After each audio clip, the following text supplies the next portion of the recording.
Hello, welcome to our conversation on financial reporting. The focus of this session is to understand the impact of business decisions on the financial statement. The business decisions at any point of time, whenever you see an corporate entity or any organization, they keep on taking decisions. And as a student of financial reporting, your objective should be to understand those business decisions. So observe decisions, understand the decisions. And all these decisions will involve financial items. And all these financial items will find a place in the financial statement. This is the financial reporting's or accounting's model that the process of measuring and converting the decisions into financial statements using the generally accepted accounting principles is financial accounting for the purpose of our sessions. Business decisions can be classified into three broad categories: financing decisions, investment decisions, and operating decisions. Financial items can be classified into five different categories: incomes, expenses, assets, liabilities, and equity. The financial statements are balance sheet, income statement, cash flow statement, and the statement of changes in equity. Balance sheet will show financial position. Income statement will show financial performance. Cash flow statement will show cash in hand at that point of time. And the statement of changes in equity will show the change in equity over a period of time. And this entire process of measuring and converting, presenting these financial statements is not arbitrary, is governed by very clearly defined accounting principles. And while doing that, keep a watch on three important aspects of accounting concepts, which are the fundamental aspect of the generally accepted accounting principles. Accounting terms, that is, there are certain terms which we continuously keep on using, that the accounting vocabulary I call, and certain very important accounting relationship. And at any point of time, for any decision, whether small or a large organization, when you want to understand the business decisions, you also observe the underlying concepts, underlying terms, and underlying relationship. The concepts are, so as we move along, we'll get into the details of these concepts. The concepts are business entity concept. The business and the business owner are two different entities, and the financial statements are of the business. Dual aspect concept can be explained through the rules of debits and credits or through our accounting equation. So dual aspect concept says at any point of time, A will be equal to S. A will be equal to E plus L. Accrual concept says that the transactions should be recorded, the decisions should be recorded at the time of happening of the decision, irrespective of the fact whether actual cash flows happen or not. The accounting period concept says that the business happens day in and day out, but the profit is always determined for a period. Profit for the month or a quarter or a year or a week or even daily. So determination of a profit is a periodic exercise. Money measurement concept says only those decisions which are measurable in terms of money should be and will be recorded. And remember, this is also the limitation of financial accounting. Those aspects of the business which cannot be measured in terms of money, but which may have an effect on the business, but still they are not recorded in the financial statements. The matching concept is a very powerful concept. It says profit for the period should be determined by comparing the income for the period with the corresponding expenses. This what corresponding is very, very important. Matching concept is one concept which is being misused extensively in the day-to-day financial accounting and reporting. And these concepts are universally acceptable all over, whether it is a US or Indian company or a Singaporean company or a French company, everywhere they follow. These are fundamental to accounting itself. And the conceptual framework elaborates these concepts. Accounting terms, as I mentioned, maybe incomes, expenses, assets, liabilities, and equity. Let us focus on some important relationship. One we already know, asset is equal to source. Asset is equal to equity plus liabilities. Profit is equal to income minus expenses. Excess of income over expense is a profit. Whereas excess of receipts over the payment is cash in hand. It's important to remember that cash is not equal to profit. Why? Because of accrual concept and matching concept and accounting period concept. In order to explain that, let me use a very simple point that cash is not equal to profit because all receipts are not same as income. All payments are not expenses and vice versa. All incomes are not same as receipts and all receipts are not same as income. All payments are not expenses, and this is because of accrual and matching principle. And keep a watch on this. Pick up any companies of your choice and observe profit and cash. Invariably, they're not same. Is asset versus expense. Asset is anything which can generate future cash flow or where the benefit from that item is still not expired. So that is why I call it unexpired benefit. Whereas expense is expired benefit for the period. Expense is always for the period. Cost incurred to generate income is expense. So to determine profit, we have to deduct incomes, expenses from the income, expenses for the period. So expired benefit for that period will be the expense. And we are going to use this in our exercise today. The other aspect of expense and asset, at the point of incurring that expense, at the point of acquiring that asset, what will be the effect on the equation? Expenses incurred may result in decrease in cash. You pay cash immediately. Or may result in increase in liability. You say, I'm going to pay later. Or decrease in other asset. That means you are taking the services, giving them some other assets. Or it may result in increase in equity. You give the company gives shares to the service provider. In the same way, acquisition of asset will also result in reduction of cash, increase in liability, decrease in other assets, and increase in equity, or a combination of all. And remember, these accounting relationships are not just applicable to only listed company or a large company, any organization. This relationship will hold good. Even for an individual level, you can see this apply. Similarly, let us observe expense once again, and also income and expense together. Expense is always for the period, right? Expense due but not paid. Due. First, let me start with paid.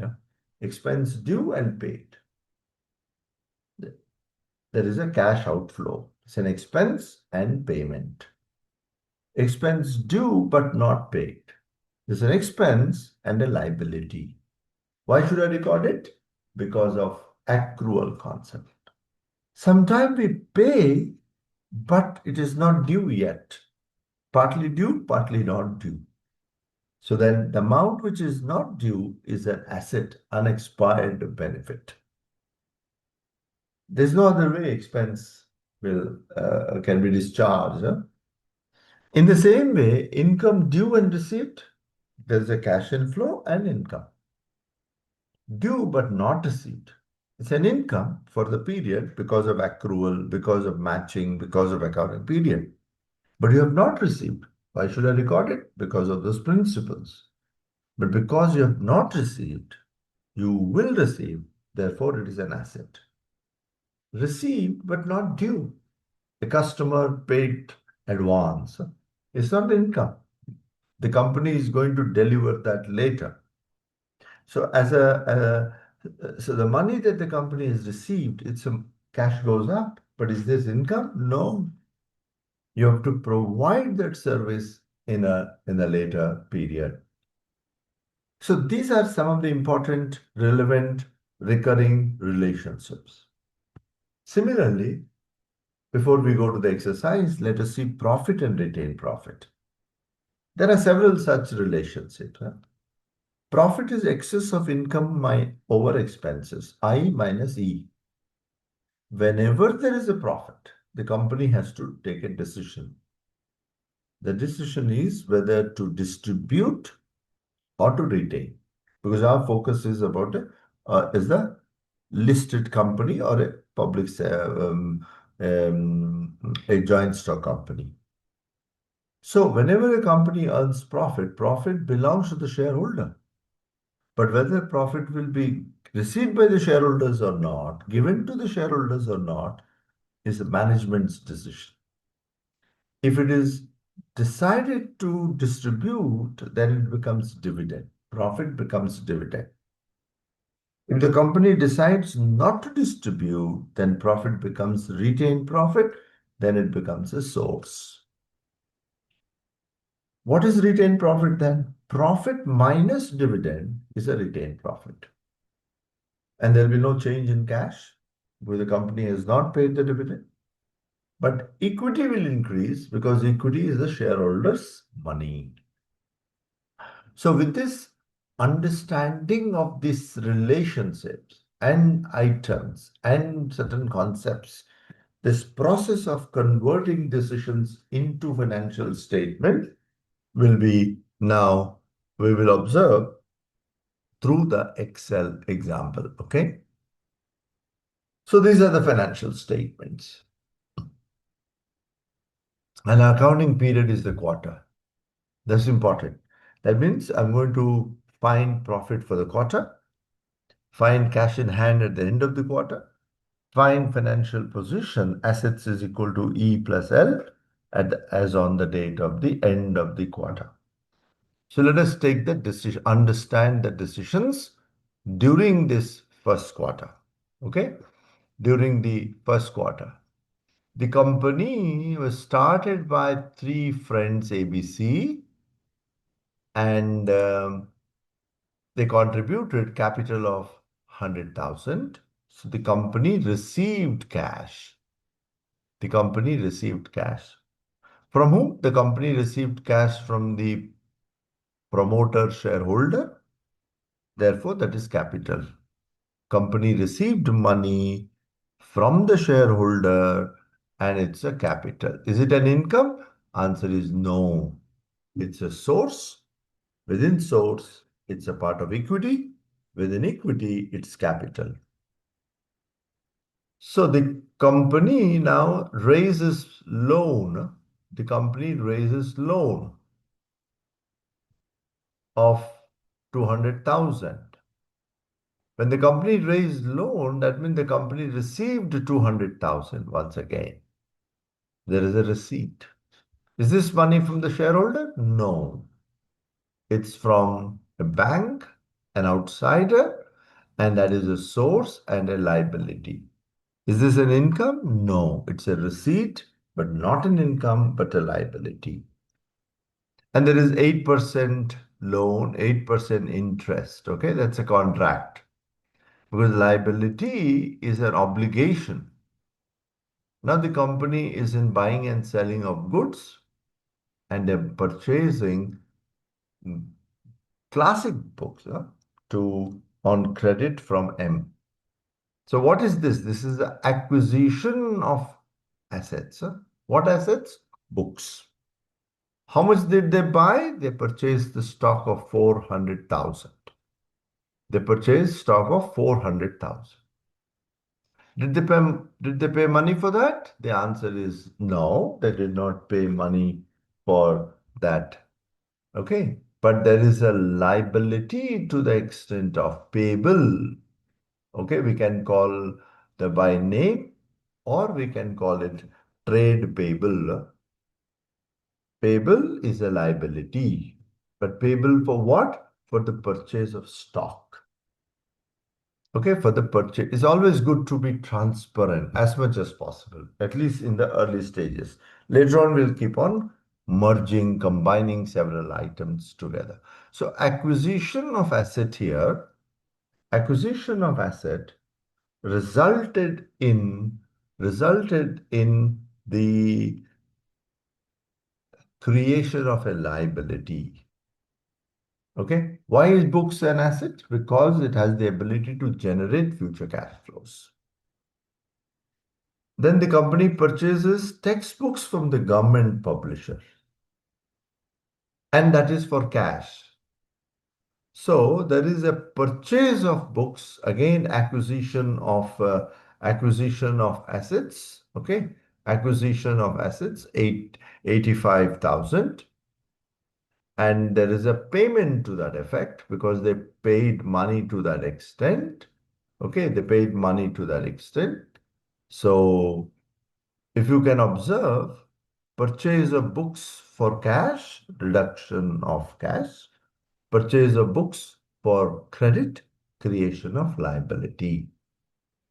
That's a relationship. Acquisition of asset may result in outflow of cash or may result in liability. Okay, or may result in liability. Now, what next?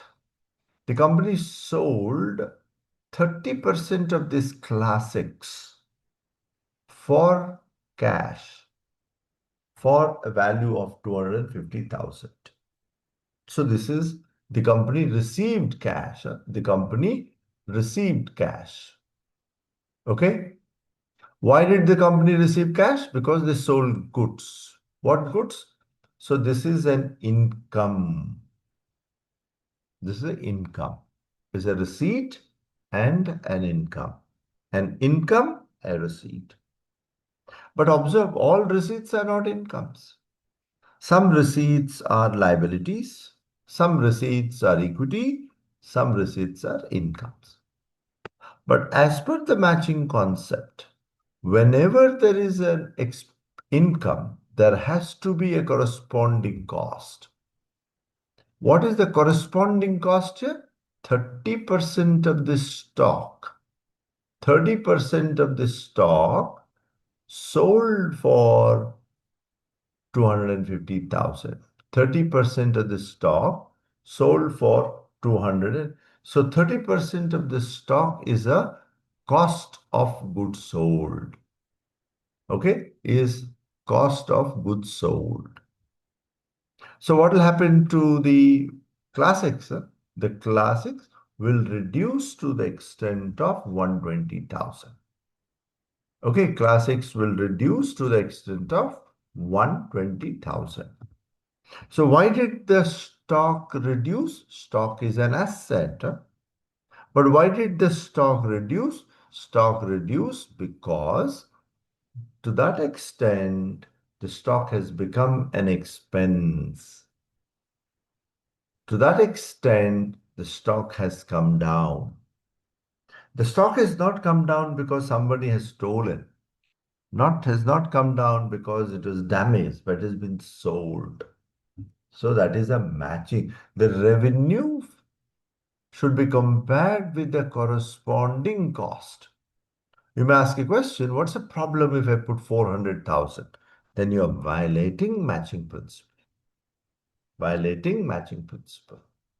So whenever there is a sale, you ask yourself, whenever there is a sale, whenever there is an income, what is the corresponding cost? Okay. Now let us see the next sale. They sold all textbooks. They sold all textbooks for 150,000. They sold all textbooks, okay, for 150,000. So sales 150,000, and this is for cash. Okay, this is for cash, and and the corresponding cost of goods sold textbooks is 85. So what will happen to this stock? This stock will reduce by 85,000. Let us revisit the stock. The stock of 400,000 reduced by 120,000. So asset has become an expense. Stock of 85,000 has come down to zero. That means to that extent, the benefit is expired. Asset becoming an expense. Okay? So whenever there is a sale, you should be conscious about that there has to be a cost matching principle. Don't violate that. Then, paid salaries, the company hired someone and they paid salaries. Salary is an expense. Salary is an expense. How much? Salary for the period. What is the period? Quarter. So 3 months into 20,000, so 60,000. So whatever is the salary, the company paid immediately. So the expense resulted in the outflow of cash. Okay? Expense resulted in outflow of cash. But not that every expense has to be paid immediately. Observe the rent. Rent per month is 15,000. So rent as an expense is 45,000. Rent as an expense is 45,000. 15,000 into 3. But did the company pay rent 45,000? No, the company paid 90,000.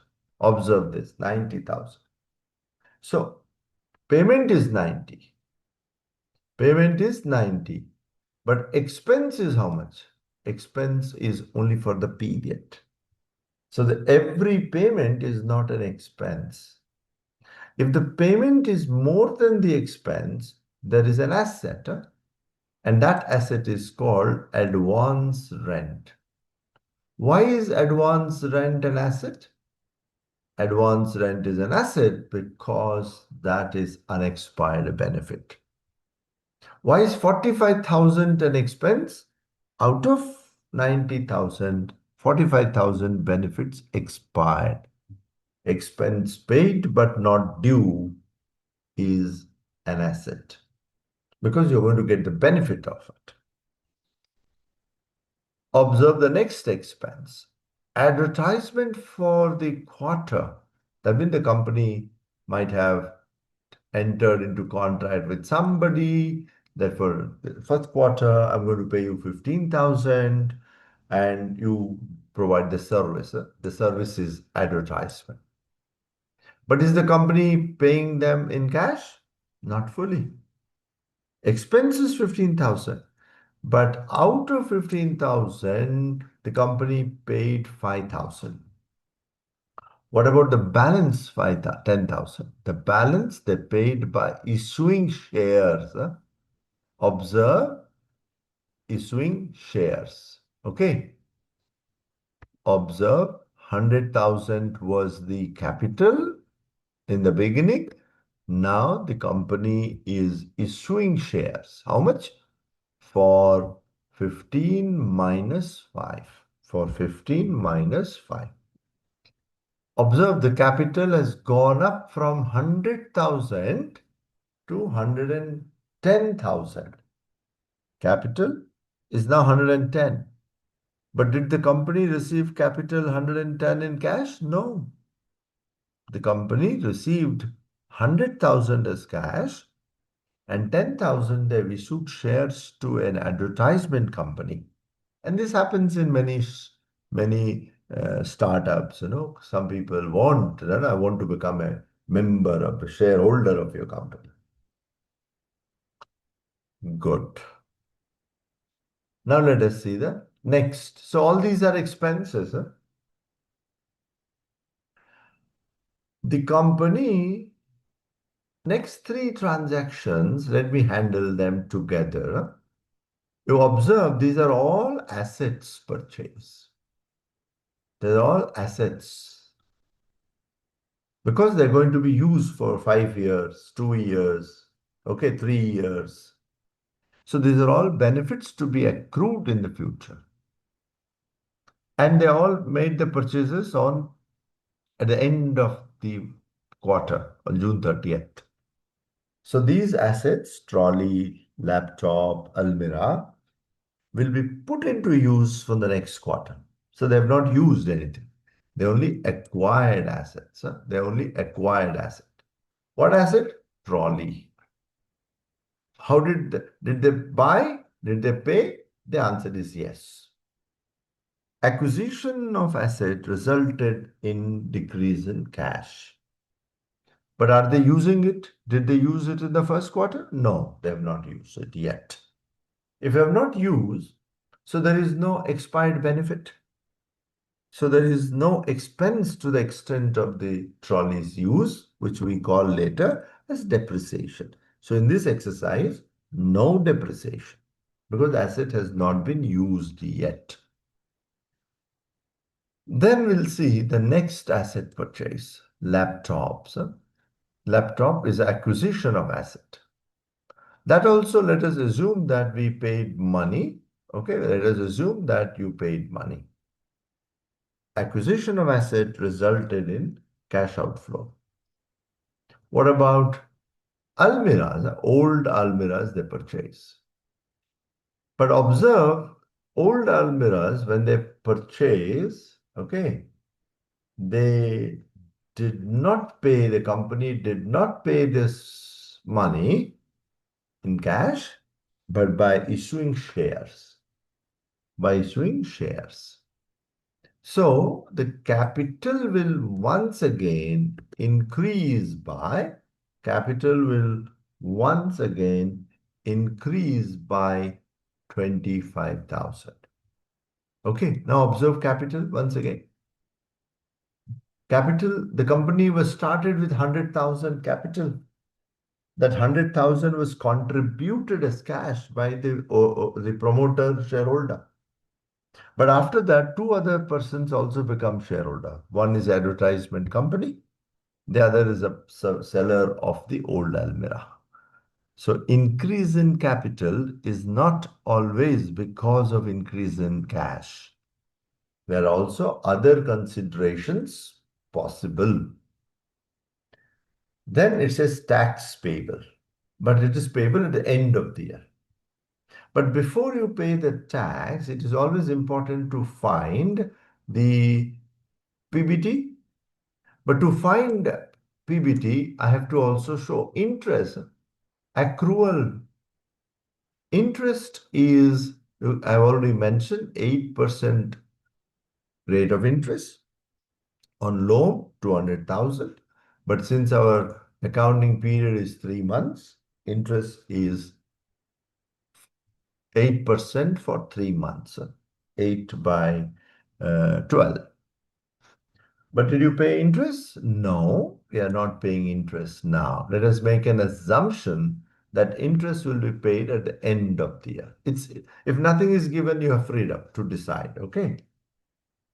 So here let us decide that I'm going to pay at the end of the year. Later on we'll change it, no problem.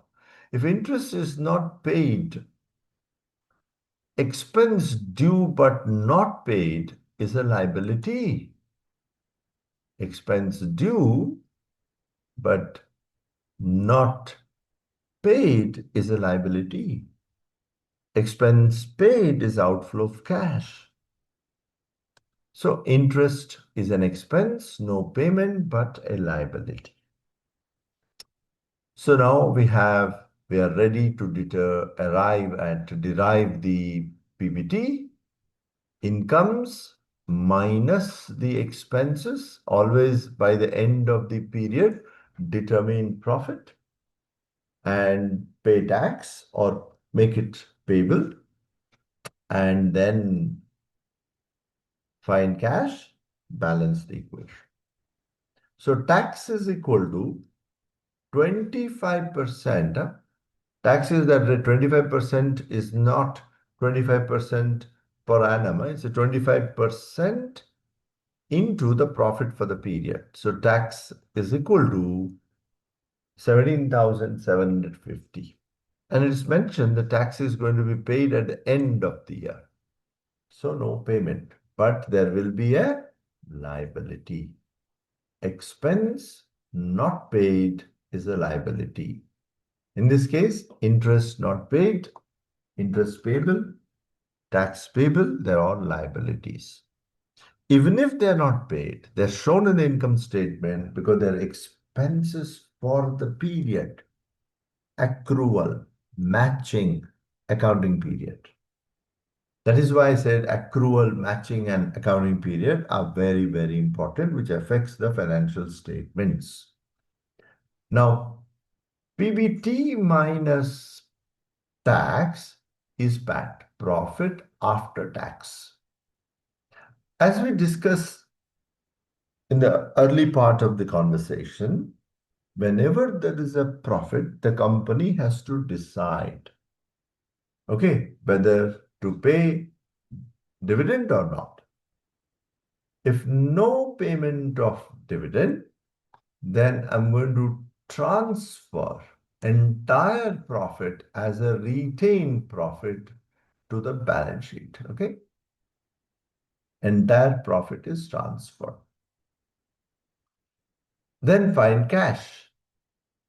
Cash in hand is equal to cash available minus the cash payments is equal to cash in hand. I repeat, profit is incomes minus expenses. Cash is receipts minus payments.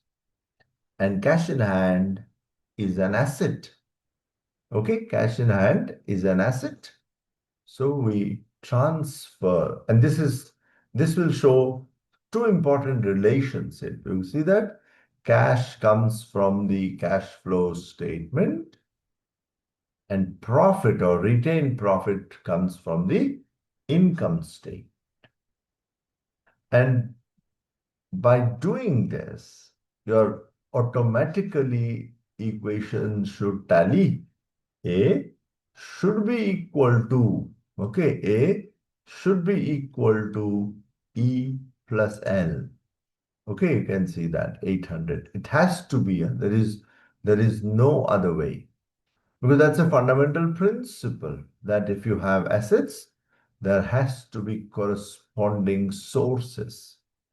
Has to be correct. So by default, if you have been recording the transactions properly, the balance sheet will automatically tally because A is equal to E plus L. But if there are some errors somewhere, then of course you can find out and detect that.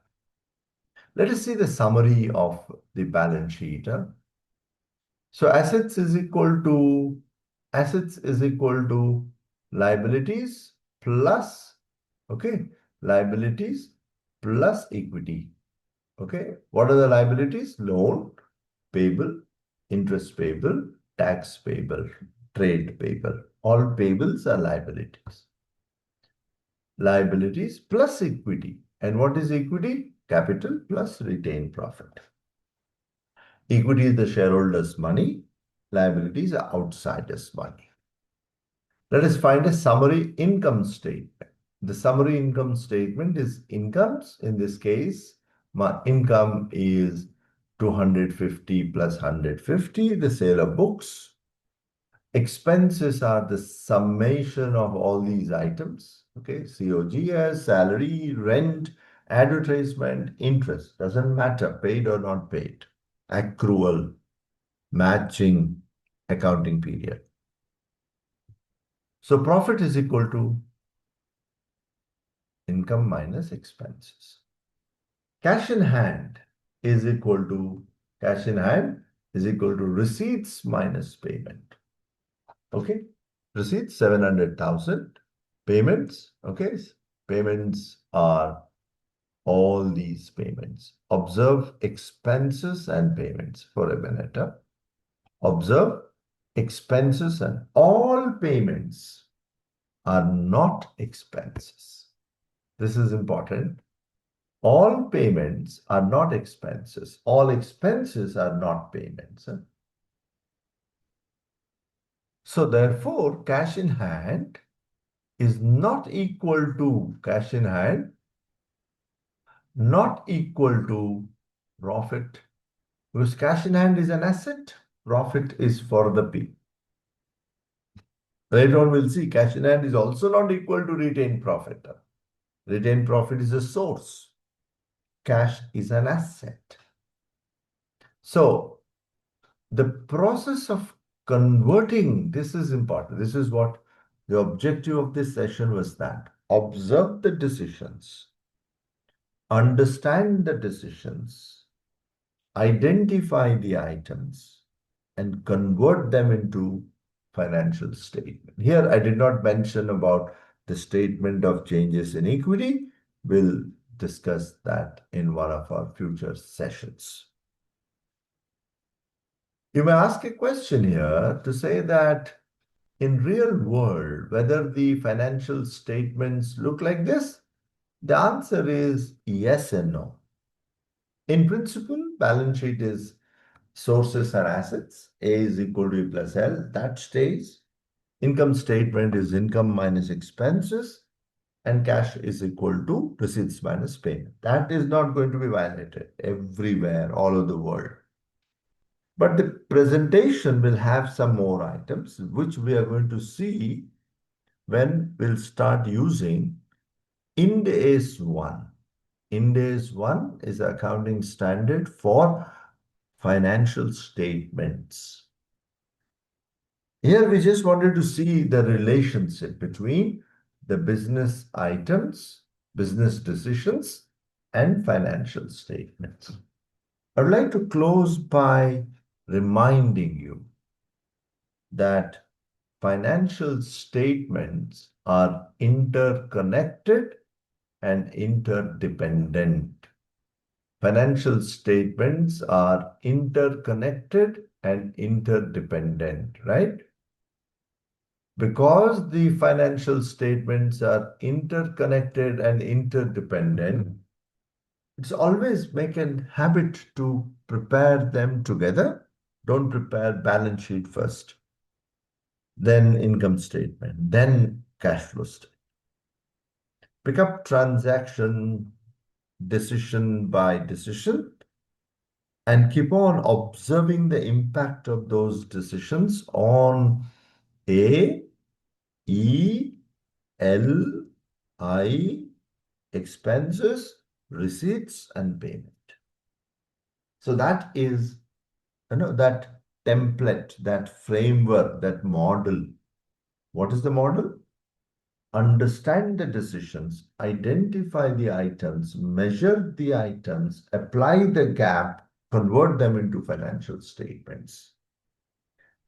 As we move along, we are also going to improve the structure of the financial statement, presentation, not the principle. So for us, therefore, accounting, financial reporting is the process of measuring and converting the decisions into financial statements using the generally accepted accounting principles. Thank you very much.